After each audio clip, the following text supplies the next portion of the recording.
মেয়ের জন্য রান্নাবান্না সকাল সকালই করে ফেলে অনন্যা। অন্বেষা কলেজ যাওয়ার পর রান্নাঘর গুছিয়ে স্নানটা সেরে নেয় ও। তারপর আর কোনো কাজ থাকে না, হাতে অফুরন্ত সময়। তাই এই সময় শ্বশুরমশাইয়ের বইয়ের আলমারি থেকে একটা করে বই নিয়ে বসে পড়ে ও। শ্বশুরমশাই সন্দীপ মুখার্জিকে দেখেনি অনন্যা। ও এই বাড়ির বউ হয়ে আসার আগেই পৃথিবীর মায়া ছেড়ে চলে গিয়েছিলেন তিনি। তিনি ছিলেন একজন বাংলার অধ্যাপক। তার নাকি প্রচণ্ড বই পড়ার নেশা ছিল। তাই বাড়িতেই একটা ছোট লাইব্রেরি করেছিলেন। সেই লাইব্রেরির বইগুলি এখন অনন্যার অবসরের সঙ্গী। শ্বশুরমশাই মারা যাবার ২ বছর পরই বন্দনা মুখার্জি তার একমাত্র ছেলে শাশ্বতের বউ করে বন্ধুর মেয়ে অনন্যাকে এ বাড়িতে নিয়ে এসেছিলেন। তারপর কেটে গেছে ২২টা বছর। জীবনের অনেক ঘাত প্রতিঘাত পেরিয়ে সেদিনের ২০ বছরের অনন্যা আজ ৪২-এ পা রেখেছে। বিয়ের ১ বছর পরই অন্বেষার জন্ম দিয়েছিল ও। অন্বেষা পেটে থাকতে শাশ্বতের সঙ্গে প্রায়ই তাদের গর্ভের সন্তানকে নিয়ে একটা মিষ্টি বাদানুবাদ হতো। অনন্যা বলতো, আমার একটা ছেলে চাই, ভগবান আমাকে ছেলেই দেবে দেখো। এ কথায় শাশ্বত রেগে যেত। ও বলতো, কক্ষনো না, ঈশ্বর আমাকে একটা মিষ্টি মেয়ে দেবে। অনন্যা উপভোগ করত ব্যাপারটা। তারপর যখন সত্যি সত্যি মেয়ে হলো, তখন সে কি উচ্ছ্বাস শাশ্বতের। নার্সিংহোমে সদ্যজাত মেয়ের মুখ দেখে আনন্দে আত্মহারা হয়ে গিয়েছিল শাশ্বত। অনন্যা নার্সিংহোম থেকে বাড়ি আসতে ওর মুখে একটা সন্দেশ পুড়ে দিয়ে শাশ্বত বলেছিল, আমি জিতে গেছি, তাই তোমাকে মিষ্টি মুখ করালাম। অনন্যা বলেছিল, তোমার খুশিতেই আমার সুখ। শাশ্বত এরপর অনন্যাকে জড়িয়ে ধরে ওর ঠোঁটে একটা আলতো চুম্বন এঁকে দিয়ে বলেছিল, আমাকে একটা মিষ্টি মেয়ে উপহার দেওয়ার জন্য এটা তোমার রিটার্ন গিফট। বাড়িতে রাঁধুনি রাখার ব্যাপারে ঘোর আপত্তি ছিল বন্দনা মুখার্জির। নিজেই রান্না করতেন। অন্বেষা হওয়ার ৩ মাস পর রান্নাটা করতে চেয়েছিল অনন্যা, কিন্তু বন্দনা তাতে রাজি হননি। উনি বলেছিলেন, তুমি মেয়েকে সামলাও। নীলিমা তো কুটনো কেটে মাছ মাংস ধুয়ে আটা মেখে দিয়ে যায়, শুধু রান্নাটুকু করা, ওটুকু আমি দিব্যি করে নিতে পারি, কোনো অসুবিধাই হয় না। তাছাড়া এখন থেকে সারাদিন শুয়ে বসে কত কাটাবো। যখন আমি পারবো না, তখন আমি নিজেই বলবো, তখন তুমি হাল ধরবে। ছোটবেলায় খুব চঞ্চল ছিল অনু, মানে অন্বেষা। ওকে নিয়েই অনন্যার সারাটা দিন কোথা দিয়ে কেটে যেত টেরই পেত না। এমটেক ইঞ্জিনিয়ার শাশ্বত একটা নামকরা মাল্টি ন্যাশনাল কোম্পানিতে চাকরি করত। নিজের গাড়ি করেই অফিস যাতায়াত করত। স্যালারি যেমন বেশি পেত, তেমনই খাটনি ছিল বেশি। বাড়ি আসতে প্রায় দিনই রাত 11টা বেজে যেত। অত রাতে এসেও ফ্রেশ হয়ে নিয়েই ঘুমন্ত মেয়েকে তুলে আদর করতে না পারলে শান্তি হতো না ওর। একটু একটু করে বড় হয়ে উঠছিল অন্বেষা। ওর যখন 3.5 বছর বয়স, তখন ওকে একটা কনভেন্ট স্কুলে ভর্তি করে দিয়েছিল শাশ্বত ও অনন্যা। স্কুল থেকে বেরিয়ে শাশ্বত বলেছিল, বুঝলে অনন্যা, ইংলিশের ভিতটা পাকা হলে বিদেশে পড়তে গেলে অনুর কোনো অসুবিধাই হবে না। অনন্যা বলেছিল, সবে তো স্কুলে ভর্তি করলে, এখন থেকেই বিদেশ পাঠানোর কথা ভাবছ? শাশ্বত বলেছিল, হ্যাঁ ভাবছি। আমার স্বপ্ন ছিল বিদেশ থেকে ডাক্তারি পড়ার, সেটা সম্ভব হয়নি। আমার সেই স্বপ্ন আমি অনুর মধ্যে দিয়ে পূরণ করব। তাই তো প্ল্যানিংটা ওর জন্মানোর পরই করে ফেলেছি। একেবারে নার্সারি থেকে প্রত্যেক ক্লাসে ফার্স্ট হয়েছে অন্বেষা। ওর রেজাল্ট আউটের দিন খুব এক্সাইটেড থাকতো শাশ্বত। রেজাল্ট জানতে পারার পর প্রতিবারই বলতো, একজন ভাবি ডাক্তারের রেজাল্ট তো এমনই হওয়া উচিত। শাশ্বত মনে প্রাণে বিশ্বাস করতো যে অন্বেষা ভবিষ্যতে একজন বিদেশ ফেরত ডাক্তার হবে। কিন্তু মানুষ ভাবে এক, আর ঈশ্বর করেন আর এক। তাই তো অন্বেষার ক্লাস 9-এর রেজাল্ট আউটের দিন ঘটে গিয়েছিল সেই মর্মান্তিক ঘটনাটা। রাত্রি 9টার সময় অফিস থেকে প্রতিদিনের মতো নিজে গাড়ি ড্রাইভ করে বাড়ি ফিরছিল শাশ্বত।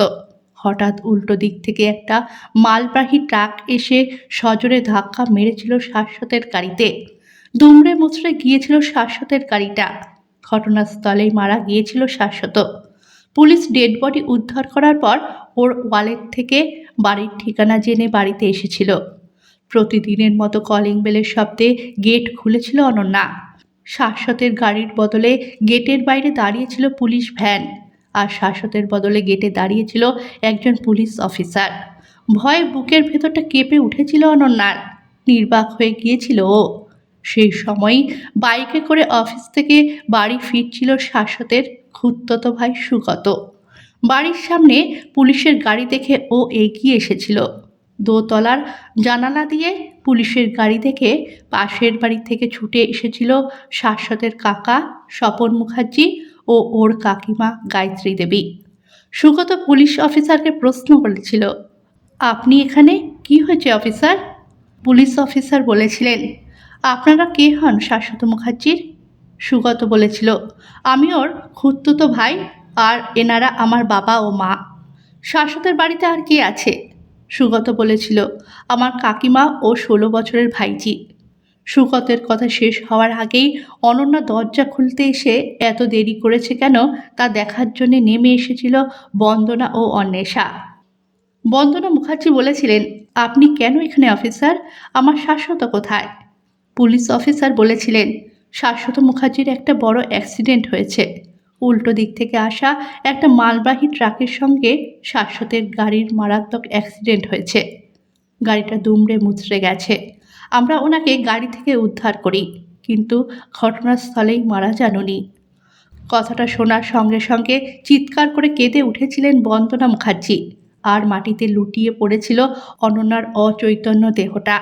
তারপর আর কি হয়েছিল কিছুই জানতে পারেনি অনন্যা। জ্ঞান যখন এসেছিল তখন সকাল হয়ে গিয়েছিল। ও তাকিয়ে দেখেছিল ওর নার্সিংহোমের বেডে। ওর মনে পড়ে যাচ্ছিল আগের দিন রাতের ঘটনা। ও দুকড়ে কেঁদে উঠেছিল। তখনই ওকে নিতে এসেছিল সুগত। বাড়ি এসে দেখেছিল বাড়ির উঠোনে শববাহী খাটের উপর সাদা কাপড়ে চাপা দেওয়া ফুলে ঢাকা শাশ্বতের মৃতদেহ। শাশ্বতের পায়ের কাছে বসে অঝরে কেঁদে চলেছে অন্বেষা। নিজেকে সামলে নিয়ে মেয়েকে বুকে জড়িয়ে ধরেছিল অনন্যা। শাশ্বতের শ্মশান যাত্রার সব আয়োজন করেছিল সুগত ও স্বপন মুখার্জি। গায়ত্রী দেবী সামলে রেখেছিলেন অনন্যা, অন্বেষা ও বন্দনাকে।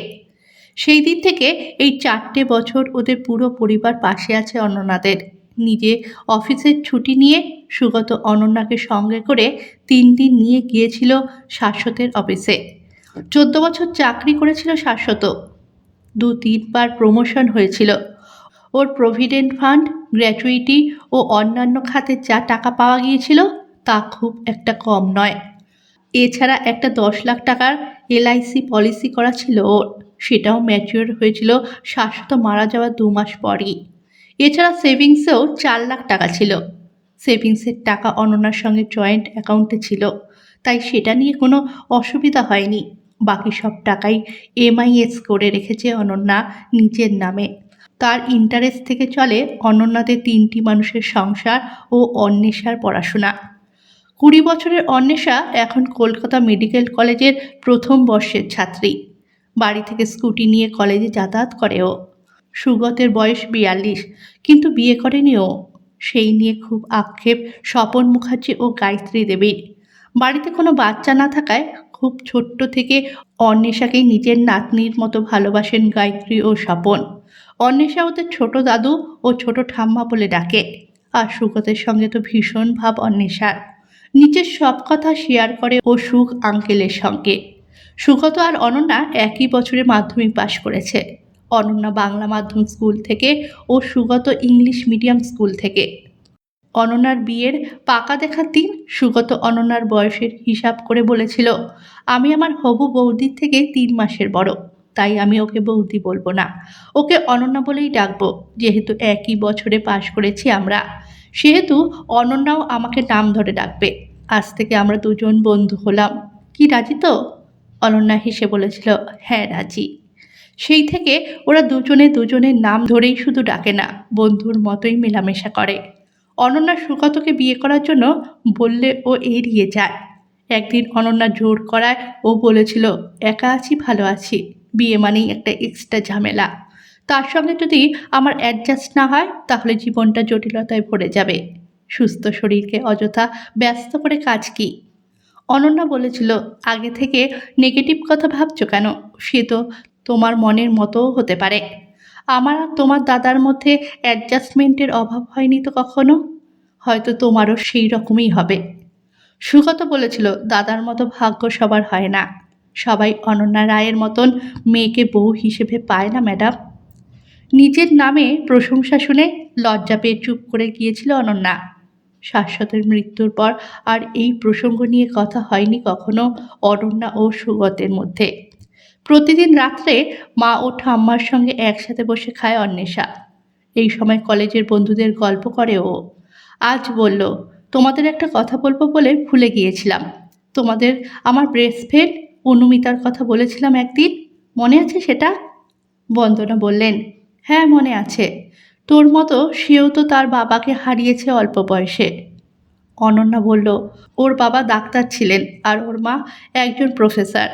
ওর বাবাও তোর বাপির মতোই কার অ্যাক্সিডেন্টে মারা গিয়েছিলেন। আমি ঠিক বলছি তো?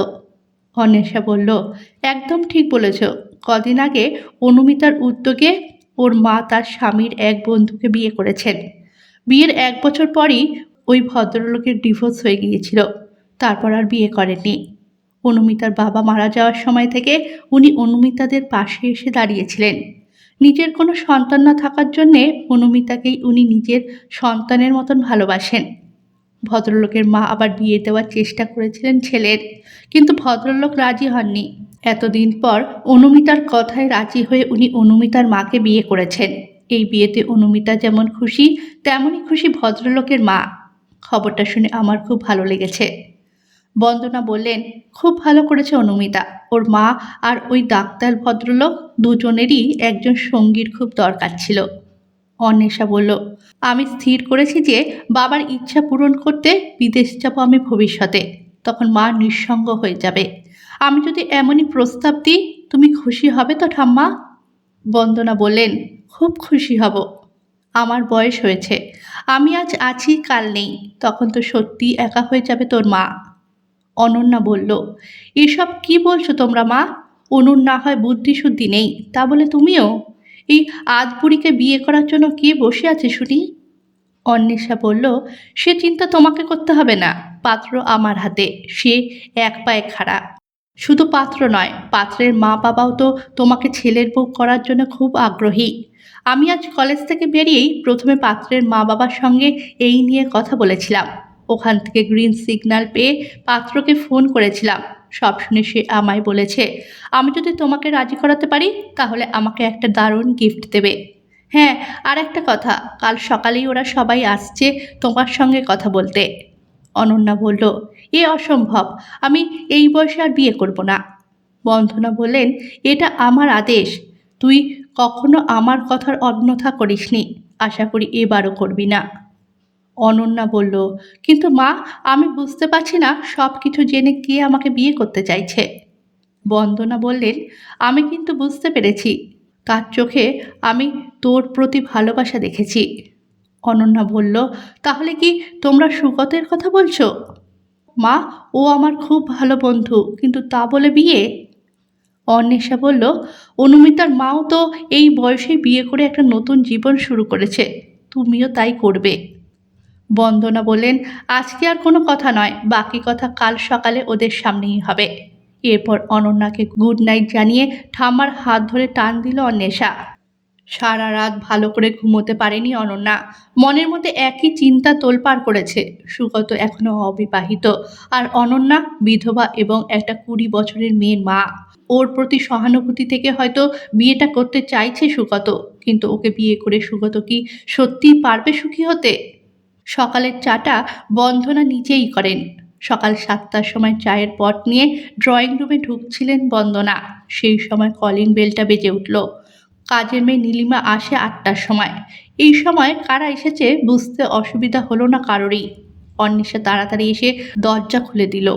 হ্যাঁ, যা ভেবেছে তাই। স্বপন মুখার্জি, গায়ত্রী দেবী ও সুগত হাজির এই 7 সকালে। বন্দনা এগিয়ে গিয়ে বললেন, ভেতরে এসো তোমরা, একসাথে চা খেতে খেতে কথা বলা যাবে। অনু বলায় আমি তোমাদের জন্যও একেবারে চা করে নিয়েছি। অনন্যা ছাড়া সবাই ড্রয়িং রুমে এসে সোফায় বসল। অনন্যা নিজের ঘরে ঢুকে পড়েছে। গায়ত্রী দেবী ডাক দিলেন, অনন্যা এখানে আয়, তুই না এলে আমাদেরই তোর কাছে যেতে হবে। অন্বেষা বলল, তোমরা দাঁড়াও, আমি ধরে নিয়ে আসছি মামুনিকে। 1 মিনিট পরই অনন্যার হাত ধরে নিয়ে এলো ও। অনন্যা এসে মুখ নিচু করে দাঁড়িয়ে রইল দরজার কাছে। গায়ত্রী দেবী উঠে গিয়ে ওকে নিয়ে এসে নিজের পাশে বসালেন। বন্দনা মুখার্জির এতক্ষণে চোখে পড়ল যে স্বপন মুখার্জির হাতে একটা পঞ্জিকা। সেদিকে তাকিয়ে বন্দনা বললেন, কি ব্যাপার ঠাকুরপো, তোমরা কি একেবারে তৈরি হয়েই এসেছো? গায়ত্রী দেবী বললেন, হ্যাঁ দিদি, আমার সুগত এতদিন পর বিয়ে করতে রাজি হয়েছে, তাই আমরা আর দেরি করতে চাই না। তোমাকে দেখাবো বলে পাজিটা এনেছি। দেখো, আগামী রবিবার সন্ধ্যা 7টায় একটা ভালো লগ্ন আছে। ওই দিনই সামনের কালী মন্দিরে গিয়ে আমরা সুগত আর অনন্যার বিয়েটা সেরে ফেলতে চাই। হাতে বেশি সময় নেই, মাত্র 2 দিন। তোমাদের কোনো আপত্তি নেই তো? অনন্যা বলল, কিন্তু এখন আমি বিয়ে করলে লোকে কি বলবে কাকিমা? গায়ত্রীর বদলে উত্তরটা দিলেন স্বপন মুখার্জি, লোকের কথা ভাবার কোনো দরকার নেই। তোমার অসময়ে হাতে গোনা মাত্র কয়েকজন মানুষ তোমার পাশে ছিল, আর লোকেরা কোথায় ছিল তখন? যারা তোমার হিতাকাঙ্ক্ষী তারা তোমার ভবিষ্যতের কথা ভেবে এই বিয়েটাকে অবশ্যই সমর্থন করবে। সুগত বলল, কেউ সমর্থন করুক বা না করুক তাতে আমার কিছু যায় আসে না। অনু, জেঠিমা ও আমার মা বাবার ইচ্ছায় বিয়েটা হবে, এটাই যথেষ্ট। অনন্যা বলল, আমার প্রতি সহানুভূতি থেকে বিয়েটা করতে চাইছো তুমি, পরে হয়তো পস্তাতে হবে তোমাকে। সুগত বলল, কখনোই না। আজ সকলের সামনে একটা কথা স্বীকার করতে আমার দ্বিধা নেই। তুমি আমাকে ভালোবাসো আর নাই বাসো, আমি তোমাকে সত্যিই খুব ভালোবাসি। আবেগে অনন্যার গলা কাঁপছে। ও খুব আস্তে করে বলল, তাহলে আমার আর কোনো আপত্তি নেই। সুগত বলল, অনেক ধন্যবাদ তোমাকে। অন্বেষা বলল, সব তো ঠিক হয়েই গেল আঙ্কেল, আমার গিফটের কথা ভুলে যাওনি তো? সুগত বলল, একদম না, তুই কি নিবি বল, তোর যা পছন্দ তাই আমি দেব। অন্বেষা বলল, তুমি নিজে পছন্দ করে যা দেবে সেটাতেই আমি খুশি হব। সুগত বলল, বেশ, তবে তাই হবে। গায়ত্রী দেবী বললেন, এবার তাহলে উঠি আমরা। আজ বৃহস্পতিবার, মধ্যে 2 দিন, তার মধ্যে সব কেনাকাটা সারতে হবে। সুগতের গাড়িটা তো বেশ বড়, আমাদের সঙ্গে তোমরাও গেলে খুব ভালো হবে। সবাই মিলে পছন্দ করে সব কিছু কেনা যাবে। বন্ধনা বললেন, সেই ভালো। আমাকেও তো অনন্যার জন্যে বেনারসি ও সুগতের জন্য ধুতি, পাঞ্জাবি, আংটি, বোতাম, হার সব কিনতে হবে। সুগত বলল, বেশ, তাহলে আজ অফিস থেকে ফিরে আমি তোমাদের নিয়ে মার্কেটে যাব। দেখতে দেখতে 3টে দিন কোথা দিয়ে পেরিয়ে গেছে। আর সুগত আর অনন্যার বিয়ে। অনন্যার বাবা ওর বিয়ের অনেক আগেই মারা গিয়েছিলেন। ওর মাও দেহ রেখেছেন অন্বেষা 3 বছর বয়সে। অনন্যা একমাত্র সন্তান, ওর আত্মীয় স্বজন বলতে তেমন কেউ নেই। থাকার মধ্যে আছে 2 মামাতো দাদা, 2 বৌদি, একজন ভাইপো ও একজন ভাইঝি। আসা যাওয়া তেমন করে না ওরা, তবে মাঝে সাঝে ফোন করে অনন্যাকে। বন্দনার আমন্ত্রণ পেয়ে বিয়ে উপলক্ষে কালকেই এসেছে ওরা। সুগতের বাড়িতে আমন্ত্রিত হয়ে এসেছেন ওর একজন মাসি, মাস্তুতো 2 দাদা, 2 বৌদি, তাদের 2 মেয়ে। এছাড়া ওর মামার বাড়ি থেকে এসেছেন মামা, মামি, মামাতো দাদা, বৌদি ও তাদের এক ছেলে। সুগতের বাড়ি থেকে গায়ে হলুদের তত্ত্ব আসার পর 2 বাড়ির এওরা মিলে অনন্যার গায়ে হলুদ মাখিয়ে দিয়ে গেছে। সুগতদের বাড়ির উঠোনে একটা প্যান্ডেল করে সেখানেই 2 বাড়ির সকলের খাওয়া দাওয়ার ব্যবস্থা করা হয়েছে। জলখাবার, দুপুর ও রাতের খাবার সমস্ত আয়োজনই করেছে একটা ক্যাটারিং কোম্পানি। দুপক্ষের আত্মীয়রাই নিজেদের গাড়ি নিয়ে এসেছে, কিন্তু এত গাড়ি রাখার জায়গা মন্দিরের কাছে নেই, তাই 3 মিনিটের রাস্তা হেঁটেই এসেছে সবাই। শুধু সুগত ও অনন্যা এসেছে সুগতের গাড়িতে। স্বপন মুখার্জি সকালে মন্দিরে এসে নান্দিমুখ করে গেছেন। তার কথা মতো বিয়ের সমস্ত জোগাড় করে রেখেছিলেন পুরোহিত মশাই। সন্ধ্যা 7টা বাজতেই বিয়ে দিতে শুরু করে দিয়েছেন তিনি। লাল পাড় ক্রিম কালারের কোরিয়াল বেনারসি ও লাল ব্লাউজ পরেছে অনন্যা। অনন্যাকে যখন ছেলের বউ করে নিয়ে এসেছিলেন বন্দনা, তখন অনেক গহনা দিয়েছিলেন ওকে। আজ অনন্যাকে সেই সব গহনা পরিয়ে দিয়েছেন নিজের হাতে। অনন্যা চিরকালের সুন্দরী, আজ নববধূর সাজে অপূর্ব লাগছে ওকে। মনে হচ্ছে বয়সটা যেন 10 বছর কমে গেছে। বিয়ের পিঁড়িতে বসে ওর দিক থেকে চোখ সরাতে পারছে না সুগত। শঙ্খধ্বনি ও উলুধ্বনিতে গম গম করছে মন্দির প্রাঙ্গণ। তারই মধ্যে হাতের উপর হাত রেখে সুগত ও অনন্যা মন্ত্রপাঠ করে চলেছে। যদিদং হৃদয়ং মম তদস্থ হৃদয়ং তব। বিলম্বে হলেও শেষ পর্যন্ত মনের মতো জীবন সঙ্গিনীকে পেয়েছে সুগত। আজ থেকে শুরু হলো অনন্যা ও সুগতের নতুন করে পথ চলা। গল্পটা ভালো লাগলে চ্যানেলটাকে সাবস্ক্রাইব করে পাশে থাকবেন।